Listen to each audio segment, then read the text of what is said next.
Friends, இன்னைக்கு நம்ம சுவையாக ஒரு நூடுல்ஸ் வீட்டிலேயே செய்ய போகிறோம். அதுக்கு முதல்ல 3 தக்காளி, 4 வரமிளகாய் வேவிச்சு வச்சுக்கலாம். 3 பீன்ஸு, ஒரு சின்ன கேரட்டு, கொஞ்சம் முட்டைக்கோஸு, 10 பல்லு பூண்டு, கொஞ்சம் இஞ்சி. கடையில் வாங்கியிருக்கேன் ஒரு நூடுல்ஸ் பாக்கெட்.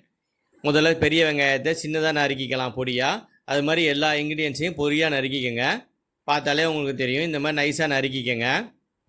ஃபஸ்ட்டு நம்ம வரமிளகாயை சின்ன மிக்சி ஜாரில் சேர்த்துட்டு, வேவிச்சு வச்சுருக்கிற வரமிளகாயை சின்ன மிக்சி ஜாரில் சேர்த்துட்டு, கொஞ்சம் இஞ்சி, 10 பல்லு பூண்டு எல்லாம் மிக்சி ஜாரில் சேர்த்து நல்லா இது மாதிரி அரைச்சிக்கலாம். ஃபஸ்ட்டு அரைச்சி வச்சுட்டு, அதுக்கப்புறம் வேவிச்சு வச்சுருக்க தக்காளியோட தோலை நல்லா உரிச்சிட்டு, அதையும் நம்ம மிக்சி ஜாரில் சேர்த்து நல்லா மைய அரைச்சிக்க போகிறோம். ஏன்னா நம்ம இந்த மட்டும்தான் நம்ம சாஸாக யூஸ் பண்ண போகிறோம். வேறு எதுவுமே நம்ம யூஸ் பண்ணலை.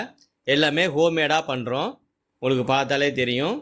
நம்ம எந்த மசாலாவும் யூஸ் பண்ணல. இது மட்டும்தான் மசாலா. அதுக்கு நல்லா டேஸ்ட்டாக ஹெல்த்தியாக இருக்கும். இது மாதிரி நல்லா மைய அரைச்சிக்கோங்க. இப்போ ஒரு பாத்திரத்தில் தண்ணி வச்சு நூடுல்ஸை உடச்சி அதில் போட்டு நல்லா வேவிச்சு எடுத்து வச்சுக்கிறணும்.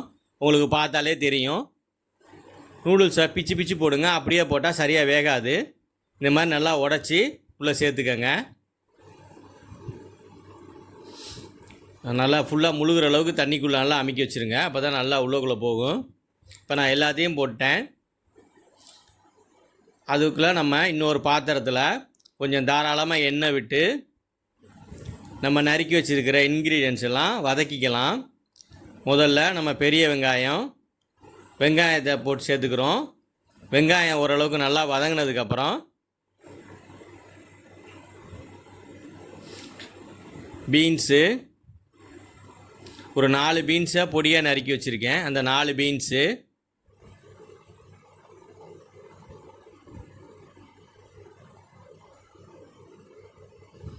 பீன்ஸு கொஞ்சம் பச்சை வாசம் போகிற வரைக்கும் வதக்கிக்கங்க.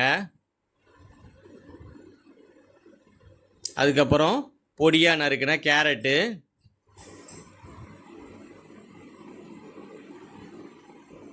இதுவும் பச்சை வாசம் போகிற வரைக்கும் லேசாக வதக்கினா போதும். அப்புறம் கடைசியாக நம்ம கொஞ்சம் முட்டைக்கோஸ் பொடியாக நறுக்கி வச்சுருக்கோம்.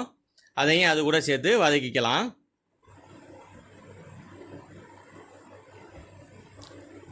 அதுக்கப்புறம் நம்ம மையா அரைச்சி வச்சுருக்கிற அந்த பேஸ்ட்டை இது கூட சேர்த்துக்கலாம். அதுக்கு முன்னாடி நான் தேவையான அளவு உப்பு சேர்த்துருக்கேன். உங்களுக்கு நான் சால்ட்டு யூஸ் பண்ணுறேன். நீங்களும் அதை பார்த்து யூஸ் பண்ணிக்கோங்க. தேவையான அளவு உப்பு சேர்த்துட்டு நம்ம மைய அரைச்சி வச்சுருக்கிற அந்த பேஸ்ட்டை இது கூட சேர்த்து நல்லா மிக்ஸ் பண்ணி விட்டுருங்க. அந்த தக்காளி பச்சை வாடை போகிற வரைக்கும் வேகட்டும். அதுக்கப்புறம் நம்ம வேவிச்சு வடித்து வச்சுருக்கோம் நூடுல்ஸை. இப்போ அந்த நூடுல்ஸை இது கூட சேர்த்துக்கலாம். நல்லா தண்ணி வடிச்சிட்டோம். தண்ணி வடித்ததுக்கப்புறம் இது கூட சேர்த்துக்கலாம். நல்லா வெந்திருக்கு நூடுல்ஸு பொலன்னு. இது நல்லா அது கூட கிண்டி விடணும். நல்லா பூ மாதிரி பொலன்னு வர்ற மாதிரி கிண்டி விடுங்க. ஒன்றோட ஒன்று ஒட்டாமல் நல்லா பொலன்னு வரும். இவ்வளோதான். வேறு எதுவும் நம்ம இதில் சேர்க்கலை. எந்த ஒரு மசாலாவும் சேர்க்கலை. நம்ம அரைச்சிருக்கிற மசாலா மட்டும்தான். உங்களுக்கு பார்த்தாலே தெரியும். இப்போ நல்லா ஓரளவுக்கு நல்லா மசாலா மிக்ஸ் ஆகி வந்துருச்சு. இப்போ ஓரளவுக்கு மசாலா மிக்ஸ் ஆகி வந்துருச்சு. நம்ம பக்கத்தில் இன்னொரு பாத்திரத்தில் ஒரு 3 முட்டையை உடச்சி ஊற்றி நல்லா பொரிக்கிறோம். நல்லா பொரிச்சதுக்கப்புறம் முட்டை நல்லா வெந்ததுக்கப்புறம் அந்த முட்டையையும் பொரிச்சதையும் இது கூடவே சேர்த்துக்கலாம். அந்த முட்டை பொரிச்சதையும் இது கூட சேர்த்து நல்லா மிக்ஸ் பண்ணுங்கள். அப்படியே ஊற்றுனோம்னா பச்சை வாடை வரும் முட்டையில். அதுக்காக முட்டையை நம்ம பொரித்து சேர்த்துக்கிறோம்.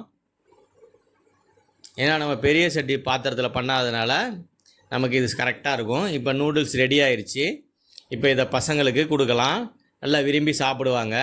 நான் எங்கள் வீட்டில் பசங்களுக்கு கொடுத்தேன். எல்லாம் விரும்பி அருமையாக சாப்பிட்டாங்க. எல்லாம் பிடிச்சிருக்குன்னு சொன்னாங்க. நீங்களும் இது மாதிரி நூடுல்ஸ் செஞ்சு பாருங்கள். உங்கள் பசங்களுக்கும் பிடிக்கும்.